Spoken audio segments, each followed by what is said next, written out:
साजिशों का कोई चेहरा नहीं होता और हादसों पर किसी का पहरा नहीं होता। नमस्ते, मैं हूं दिग्विजय सिंह। आज साइबर क्राइम की एक ऐसी घटना लेकर आया हूं जो इस समय साइबर अपराधियों की सबसे मनपसंद तरीके की है। वो इस समय सबसे ज्यादा लोगों को इसी तरीके से ठग रहे हैं। ताजा मामला जो है वो गाजियाबाद से सामने आया है, उसके बारे में बताएं। उससे पहले आपसे गुजारिश है कि इस चैनल को जरूर सब्सक्राइब कर लीजिए, क्योंकि यहां आने वाली हर एक खबर न सिर्फ आपको सतर्क करेगी बल्कि आपको सावधान रखेगी, जिससे आप इस तरीके के फर्जीवाड़े से बच सकें। पता होगा तो जरूर बच पाएंगे। गाजियाबाद में बमहेटा एक जगह है, वहां पे एक महिला को फोन आता है कि हेलो, नमस्ते मैम, आपके पापा हैं, ये नाम है उनका। जी जी, मैं उनका दोस्त बोल रहा हूँ। बेटा, मुझे ना पापा के अकाउंट में कुछ पैसे डालने थे, कुछ दिक्कत हो रही है, मुझे लगता है कि तुम्हारे अकाउंट में डाल देता हूँ। वो लड़की थोड़ी देर सोचती है, क्योंकि वो ऑफिस में थी, तो उसने कहा जी अंकल, पापा से मैंने बात कर ली है, और पापा से बात करने की क्या जरूरत है, मैं एक बार तुम अपने अकाउंट का जो है डिटेल दे दो तो मैं उसमें कुछ पैसे डाल देता हूँ, फिर उसके बाद देखते हैं कि कैसे हो सकता है, मैं उसी हिसाब से फिर।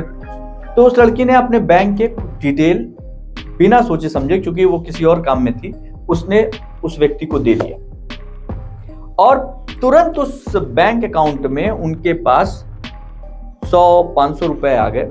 100 करके 500 रुपए आ गए। उन्होंने कहा बेटा पैसे आ गए? तो कहा हाँ अंकल, पैसे तो आ गए। कहा बस मुझे कुछ पैसे भेजने हैं, अभी बस इसी अकाउंट पे भेज देता हूँ और ऐसे ऐसे आ जाएंगे, और कुछ वो होगा, कुछ OTP आएगा, मुझे बता देना।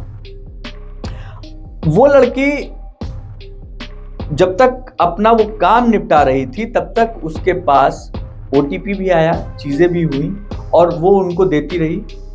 पता क्या चला कि 90,000 रुपए 3 ट्रांजैक्शन में उसके पास, उसके अकाउंट से कट गए। 90,000 रुपए। और जब वो अकाउंट से कट गए तब उसको समझ में आया कि ये तो कुछ गड़बड़ हो गई। तुरंत उसने अपने पापा को फोन किया, पापा को बताया कि ऐसे ऐसे एक अंकल हैं, ललित नाम बताया। उन्होंने कहा बेटा हम तो जानते ही नहीं है ऐसे किसी व्यक्ति को, मैं क्यों बोलूंगा कि तुम्हारे अकाउंट में पैसे डाल दो।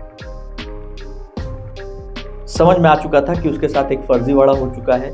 साइबर क्रिमिनल ने उसको ठग लिया है, उसके अकाउंट से 90,000 रुपए ले लिए। इस तरीके की घटना आपके साथ भी हो सकती है, भगवान मत बनिए, आपके साथ भी हो सकती है। उससे बचने का तरीका क्या है? सबसे पहली बात, आप किसी भी व्यक्ति पर किसी भी बात के लिए तुरंत भरोसा मत कीजिए।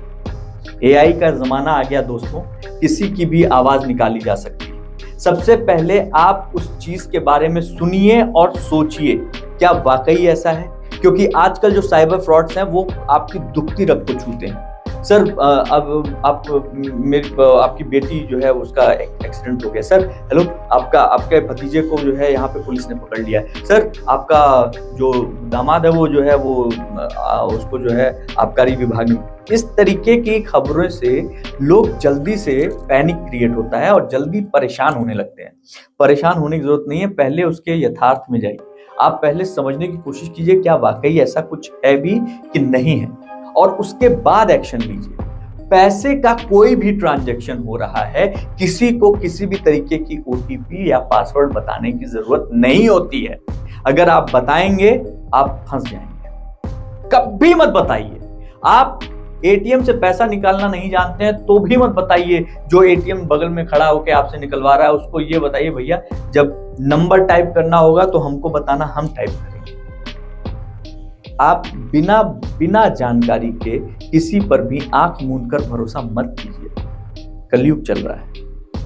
तो आज जो ये खबर है जो आपको आपके पास तक हमने पहुंचाई है, इस खबर में वो लड़की बच सकती थी, उसके अकाउंट से 90,000 बच सकते थे, लेकिन वो नहीं बच पाए क्योंकि उन्होंने ध्यान नहीं दिया।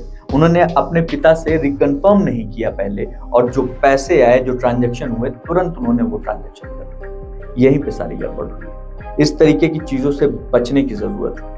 ऐसी तमाम खबरें हम आप तक पहुंचाते रहेंगे। साइबर क्रिमिनल्स की हर चाल से आपको वाकिफ कराते रहेंगे। इस चैनल को सब्सक्राइब कर लीजिए और डाउनलोड कीजिए खुल के ऐप, क्योंकि वहां पे क्राइम फाइल से जुड़कर आप इस तरीके की तमाम कहानियां और तमाम इंफॉर्मेशन ले सकते हैं। सतर्क रहिए, सुरक्षित रहिए। जय हिंद।